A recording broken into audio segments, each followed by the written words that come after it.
Thank you for joining us today. I'm going to let people keep adding their words. As more people come in, you're going to see this web cloud grow. I'm excited to be joined today by two of our partner colleagues here. With Human Insight, I have Sebastian Hamers on the line, and he will be co-presenting this dynamic diversity webinar with us, as well as Neil Rogers joining us from London today. And he also will be working through talking about dynamic diversity. So we'll give folks just another minute. You can see how many people are joining now and adding to the cloud. And you start to get this vibe and this sense for how electric an environment would be whenever everyone on the team is focused on what they love best. So that's how we wanted to kick off, just getting everyone engaged with how the group sees energy in motion. So moving on with our presentation here, I'm going to talk about what is dynamic diversity. You probably haven't heard those two words together in that way.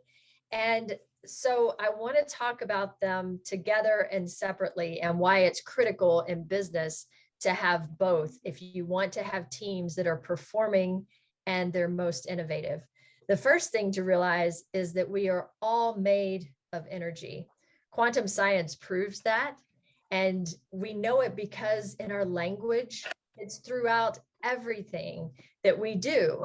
Think about how many times you've heard references to our state of being made of energy, like he lit up a room, she is burned out, I feel off balance, I'm enlightened, I'm disconnected, I'm connected, I'm transformed. These are all common words that we use in business and in our lives. And if you think about a bright idea, what do you have over your head? A light bulb. And so our language and the way that we interact with others just reinforces that we are made of energy. But it's really important to remember that we're all energized differently. No two people are energized in the exact same way. And it's really important when we're talking about dynamic diversity. Dynamic means constant change. It's a word that we use a lot in the energy sector to talk about how things are constantly moving and in motion. And isn't that how business is today? Isn't that how our innovation programs are, or even operations becoming more efficient? It's all about constant change. So we have to be dynamic. And then being diverse is beyond, it's very important to think about ethnicity and gender and things that are kind of the foundation, which your mind goes to first when you think about diversity in business. But the next generation way to look at diversity is, in addition to that, this is not excluding that, but in addition to that, we need to think about how people are energized personally. And today we're going to talk about quantitative models where you can measure how people are energized on your teams to make sure you're getting a balance of those. And individual, qualitative, how can you listen to your intuition? How do you know what energizes you most? And that's how you can find your own purpose. So we're going to talk about those things today. I'm going to kick off with my colleague, Neil Rogers. And Neil, if you would talk a bit about diversity in nature. Okay, thanks, Tabitha. First of all, there are different types of diversity. So in nature, you've got different types of species. So you can have diversity across species, which is generally referred to as macro diversity. You can also have variation within species, which is sometimes referred to as micro diversity. And natural systems have, in general terms, a sort of life cycle to them, where they begin in a fairly chaotic state, and then the relationships between the different species in that ecosystem start to become established. So it moves from, say, chaos to a form of self-organization. And then the system then starts to work, the ecosystem starts to work in such a way that the natural variations within it provide different types of relationships, which can be very balancing. And these, the system moves into a form of self-regulation, which, if for those who are into systems terminology, involves lots of negative feedback loops, which create balance in the system and relative stability. All of this is assuming that the environment that the system occupies is itself relatively stable. And over a while, those systems become more and more efficient and more efficient in how they use energy. And specialization starts to occur. So the picture there of different types of gull show you that there's a certain type of gull which has evolved just to eat one type of nut. And it has a beak that allows it to specially forage for and then break open and then eat that one type of nut. And its bill evolves in such a way that it can do that very efficiently. The problem with that is when there's a shock to a system that's got this kind of locked-in specialism and efficiency, is that the system doesn't adapt very well. And there's nothing, you can't predict this, but it may well be that the system doesn't respond to change in its external environment at all, may even collapse. Whereas other types of species, which have natural variation within the species, gives the system much more adaptability to cope with changes. So the common or garden seagull has evolved a bill and a stomach that can just forage for and eat just about anything it finds. Whereas the one in the top right there couldn't do that, and would easily, very quickly die out if its one form of food disappeared. So somewhat counterintuitively, the variation in a system will provide you with the resilience you need to cope with disturbances to that system. So a forest can respond and survive an external shock like a wildfire or a windstorm or the introduction of a particular new insect that's carries diseases, a new species, and it can form new relationships because there's variation across species and within species, and a new form of stability and self-regulation can emerge, even though what that actually is not predictable. So in natural systems, diversity is the thing that enables it to organize and regulate and survive shocks. This type of diversity is what prepares companies for being dynamic, for performing and innovating very quickly, for being more productive. The seagulls here are more like Amazon. They went from a book selling company and they've adapted and adapted and adapted. And so therefore they're able to hop on to the next growth curve. They're able to keep innovating. Whereas the hornbill that Neil was talking about is very specialized. That's more like Blockbuster. They could not create diversity in their plan. They could not be dynamic enough to hop onto the next S curve. And so they went extinct. And so it's prolific in nature, ecology, just as it is in our business. We react to the exact same life cycles of birth, growth, maturity, and decline throughout that. Absolutely. And as I think Sebastian's about to describe the growth curve, there's a point you reach where the degree of efficiency and specialization is such that you start to lose the diversity because of the specialization. And this is when a system is least able to cope with an external shock, whether that's a system in nature or a system in a business. Absolutely. And what Neil is talking about is right here where you go from fall into winter. And if you don't begin that next S curve in the meantime, then you will drop off the end there. So Sebastian, why don't you take this slide and talk through that? Okay, so hi there, people. I'm also standing in a little ecosystem here, a lovely weather in the Netherlands. So I'm enjoying literally the springtime in this case of this time of year. I just wanted to focus on what Neil's just telling you, and also about basically the topic of this webinar is about innovation and performance. And we've been researching this since 2000 and long before that as well, in an organizational setting. So what I'm trying to explain here on this slide is what's happening within an organizational setting. Hopefully that will kind of you can take away for your own personal piece and looking at your organization, where it is on the organizational life cycle, what kind of dynamics do I see, and what's the ecosystem where I interact with. So just looking at the element itself. So I'll take you to the left side of it. So the left side, we see kind of blocks in red and green and investments and harvest. So what we've seen here in every organization, if we just look at the S curve you see on your screen, is every organization, a startup, an idea like Steve Jobs or somebody else who's an entrepreneur had an idea once, and he started from there, basically saying, well, we want, with Steve Jobs in this case, we want to create personal laptops, PCs, and put them on individuals' desks. And with that idea, That's go ahead. awesome. Want the second one you sent me? Oh, somebody else. That's perfect. I got You it. sent me two.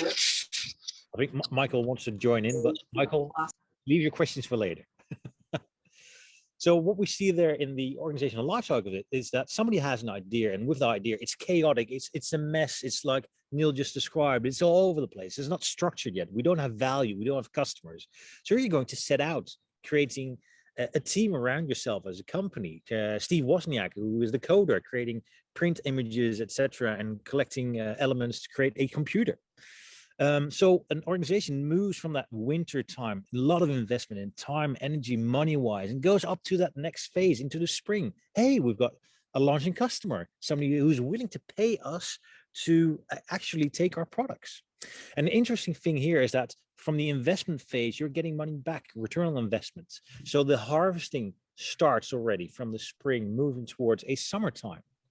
And within moving up that S-curve, so to speak, the adulthood of an organization also kicks in. You need to create more structure in your system and to be able to help customers, to be able to create value for your end users, to be able to have a process within your organization that executes on it, but also delivers services that organizations want to have.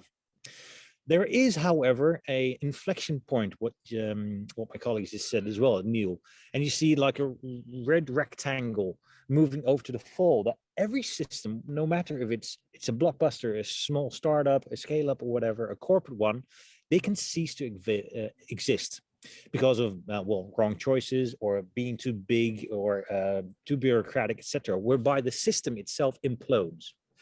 Now, the interesting thing is, if we look at nature, here in the Netherlands, we have a lot of farmer agricultural stuff.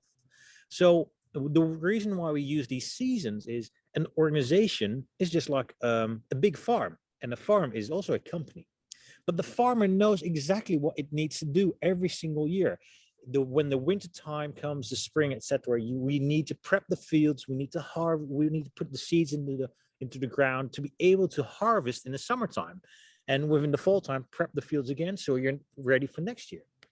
So within an organizational life cycle, we see this every single time, and we can place it on projects, project management, for example, but also a product portfolio whereby you're creating a product or a service, putting it into market, but then it dies, or competitors, they overtake you and create a better product, for example. So we see this happening every single day. Now, the interesting thing when looking at performance and innovation is the bottom line. You see a black line going from optimal culture versus optimal profit and control. Yeah, those two. Thank you, Tabitha. There is an inflection point. It's like a dance when you're dancing with your partner on the dance floor, or used to, or are you going to this weekend? I don't know. But the optimal culture is at the beginning of the S-curve. It's when not all things are structured. People have a vision. They work for you because they feel energized. They work with the entrepreneur because he's a direct line. You can talk to him, etc. He's not on the top of the pyramid, so to speak. However, on the other side of it, the optimal profit and control, it's exactly opposite. The the HPs of these world that just steer on margin and profit cycles, etc., and don't really innovate anymore. But they just look at the bottom line and are we doing well? Are we making money? And how are we doing? So what we see with organizations, it's dual. It's almost two sides of the spectrum here. It's you're trying to create an optimal culture, which is on the beginning of the S curve, which is explorative, not set in structure, and can be chaotic. But also from the other side, the continuation of the organization to create performance, you need to move up to the S curve and create a optimal structure which can repeat the business time and time again.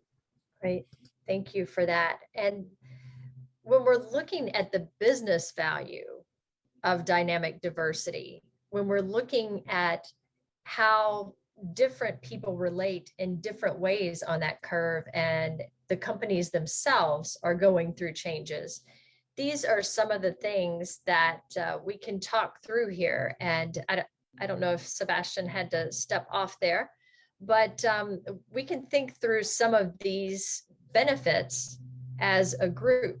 Tying the strengths to strategy, if you are doing what energizes you most, like purpose-driven work, then your engagement goes up by 6 times, you're 8 times more productive, 15% less likely to leave your job.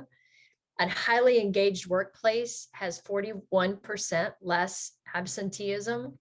Purpose-led organizations are 10.5 times more profitable than their peers. And what we've been doing as an organization for the last several years is we've been doing double-blind live experiments with organizations where we do activities of like type versus dynamically diverse teams. And when you include all different types of thinking, people that sit on different places along that S curve and are energized along different areas of them, we've seen blue sky innovation, the number of ideas that organically come from the teams, go up by 19% and above. We've seen the productivity exercise, which is kind of a more mature part of the growth curve, increase by over 40%. And so these are hard numbers and data from independent sources and from our own unique research that we're showing dynamic diversity is really an important part of an organization. And there's really 2 ways that you can get at understanding your contribution to the organization and to the team. The first we're going to talk about is qualitatively understanding what energizes us. Organizations today, in the past, they pretty much talked about productivity and output in the industrial age, and in the information age, it became about data, quantitative data, and the who, what, where, when, and how. But now we're talking about the why. After COVID especially, people are more interested in qualitatively discovering, what is my purpose? What energizes me? So first, we're going to talk about that. And every single company, every single team has a unique vibe to it. You can feel it when you step in the room. And understanding what kind of vibe are you putting off and how can you change that up? So from the qualitative side, let's talk about intuition for a minute, because very successful billionaires like Oprah, Elon Musk, Steve Jobs attribute their success to intuition. And Albert Einstein over here said the only real valuable thing is intuition, but it might sound a little fluffy or a little hard to understand. How do you hear it? How do you recognize your intuition? Well, we'll tell you a couple of ways that anyone can do. First of all, recognize your personal cues. What do I mean by that? Are there things that you do where you find yourself skipping lunch because you lost complete track of time? Sometimes they call it flow. There's a psychological body of work around the state of being in flow, where you forget to eat, you forget to stop. You're so into what you're doing, you are just energized to the maximum point. You might be humming, you might subconsciously be singing, smiling. You might get goosebumps if your favorite team just made the winning goal. Your favorite singer just hit that impossibly high note. And you might get this energized feeling in your gut, a gut feeling. One of the ways, if you're struggling to find those things, then you can do this little trick that I read in a book and I would love to share with you. If you're making a decision and you don't know how to listen to your intuition about it, then boil it down to a yes, no question. Should I tackle this project? Yes or no? Should I ask this person out on a date? Yes or no? Make it a question that's either a yes or a no answer. Then take a coin with heads meaning yes and tails meaning no, and flip it. Once it lands, how do you feel? If it shows up as heads and the answer is yes, do you immediately feel happy in your gut? Do you smile? What is that instant that you feel? Or do you immediately think, I'd like to take the best 2 out of 3 and try again? That is your answer. If you want to try again, your intuition is saying, no, don't do this. If you feel elated or excited in that moment, then it's saying yes. So that's a little tip where you can kind of trick listening to your intuition. Now, how does intuition lead to purpose? Your intuition helps guide you to what you feel purposeful about, what you're passionate about. And this could be something personal, or it could be with your organization. I work for an organization, Epic Pivot, and we do purposeful transformation with companies. And so I love showing up for work because I'm working with transformations. I'm working with purpose. Or it could be something personal. I enjoy hiking and I find 4-leaf clovers all the time. So that might be a little purpose that I do when I'm hiking or walking along outside.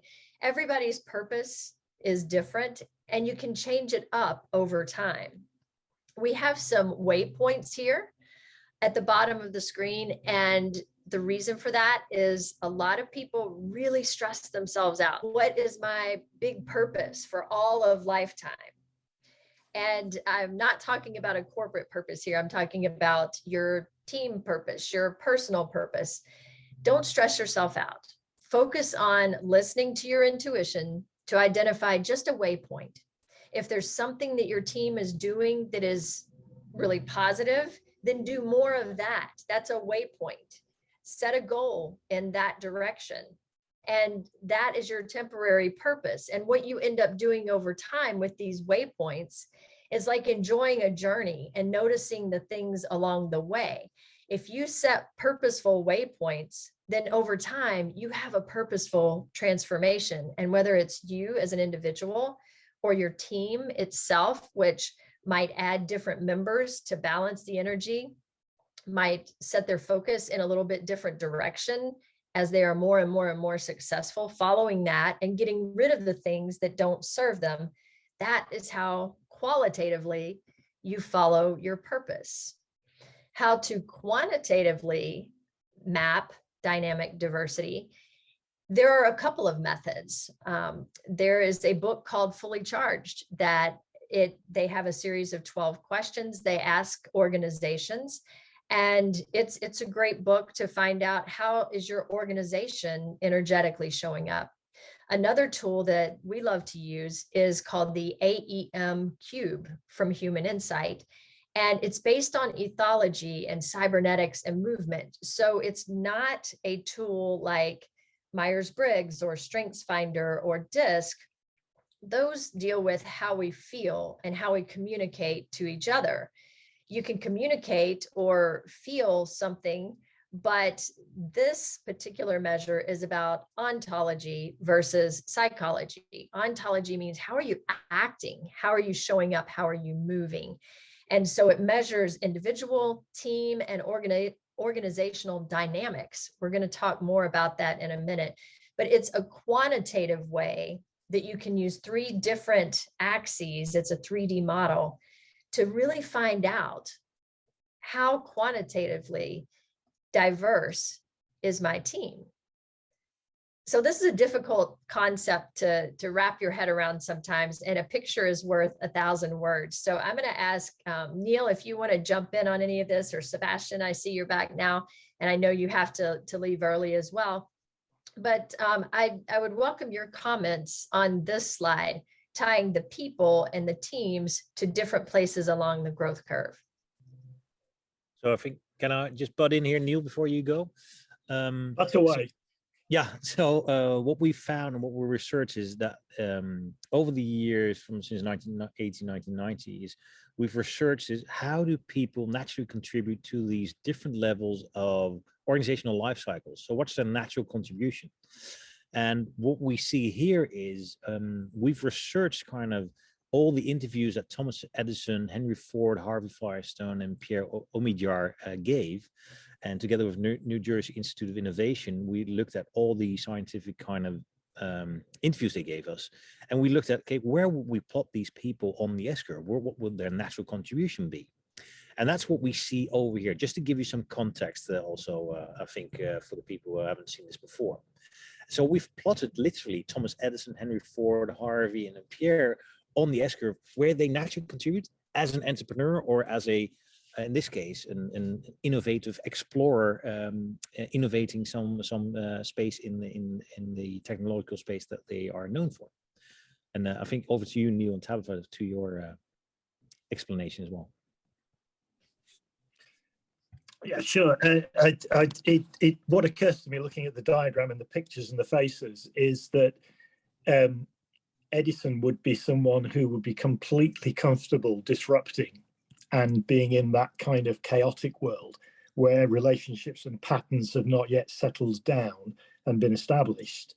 And at the other end of that, you've got someone like Henry Ford, who was into any color as long as it's black. And and in effect, I mean, even now that in management theory, there's a term Fordism, which is how you would, or Taylorism sometimes, how you would efficiently get the most out of a production process, regarding people as just elements in the production process. And it exactly matches the life cycle of a natural system, like a forest, where when it first starts, there's all kinds of new species and all kinds of new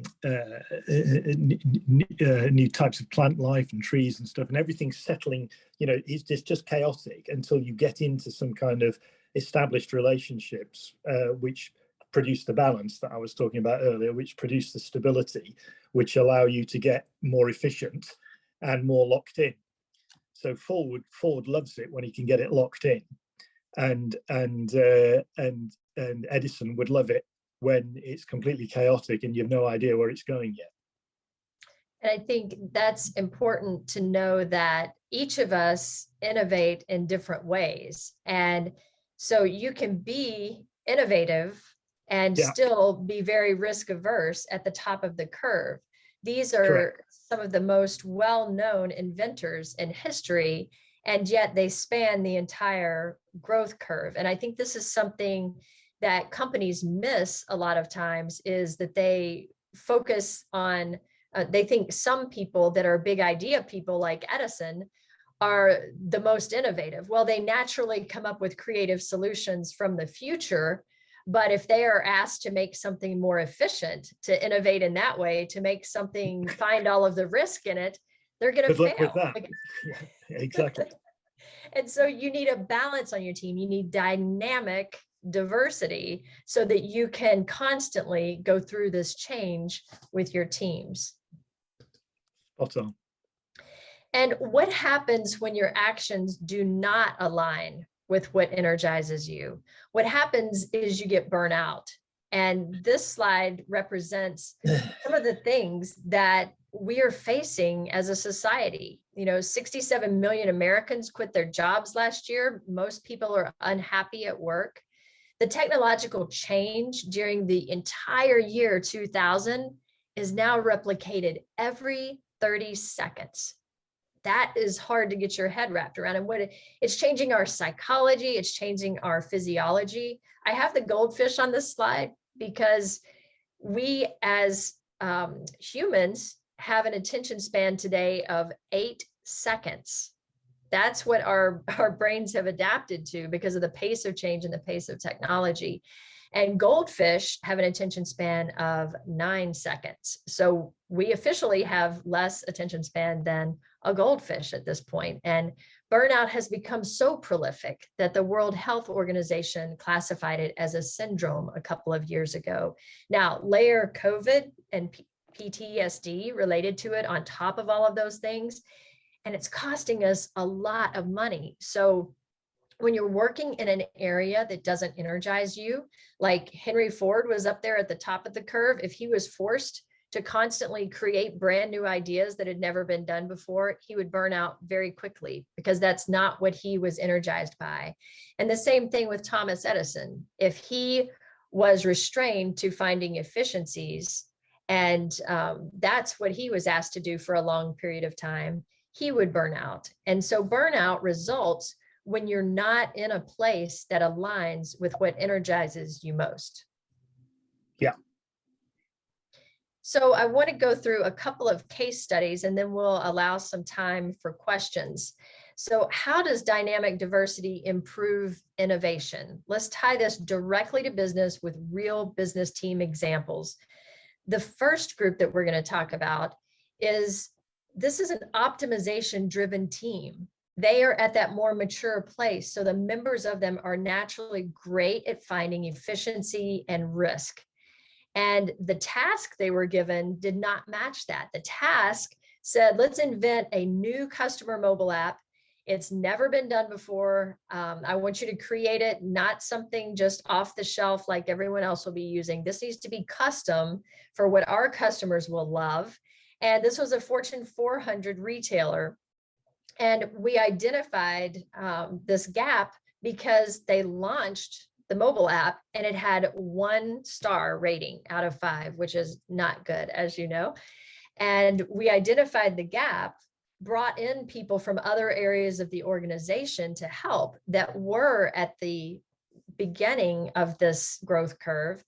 And within a couple of months, they were able to raise that to 4.6 stars of rating. And that's where it still is today. It's doing very well.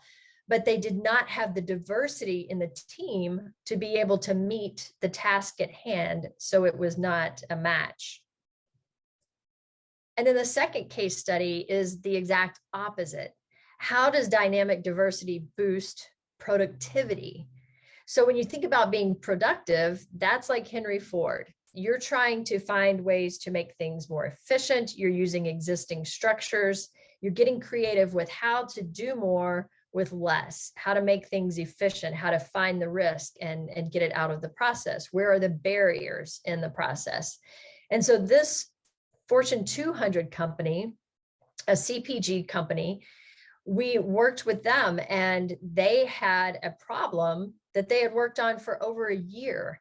And the team that was working on it was very exploration focused. They were trying to constantly solve with new ideas that hadn't been done before, yet they had an out of stock problem. They couldn't keep their existing product in existing stores and they needed to use the existing distributors, transportation methods and systems because they didn't have control of what the retailers that they were selling to used. So they had all of these constraints and they needed to make it more efficient and they failed. They couldn't get it done for over a year.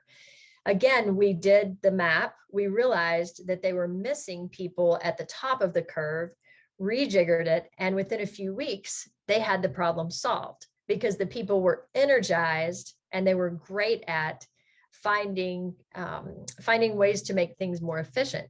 And I want to stress, this is not about capabilities. You might have the same educational degree, for example. People at the bottom of the curve can stretch to the top of the curve sometimes, and vice versa. You just can't sustain it for a long period of time because burnout results. In summary, we are made of energy and every team member is energized in different ways.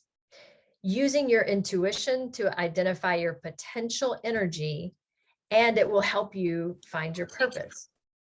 Individuals and teams are most energized when following our purpose, whether it's a corporate purpose, whether it's a team purpose or your personal purpose. You will be more engaged, productive, innovative when you're following that purpose. Aligning your job role to what energizes you most increases retention, engagement, innovation, productivity, and profits. And there's science to back up all of those, easily available. Doing jobs that drain your energy, that are on the opposite end of where you naturally are energized, that's how you get distracted. That's how you achieve burnout. Teams that are most dynamic, innovative, and productive are ones that use diverse and inclusive teams. If you have the diversity along the growth curve, but you don't include the different types of thinking, then it doesn't matter. So you have to have the diversity and include different ways of thinking. So I'm going to start with some questions at this point, if anyone has a question they would like to ask. And if you want to find out more about your dynamic diversity, you can reach out to me or Harvey K. You can find us through LinkedIn, and we will talk to you about, we'll give you a free assessment so you can see where you sit on the growth curve. And we'll use that to explain what dynamics might be going on with your leadership team.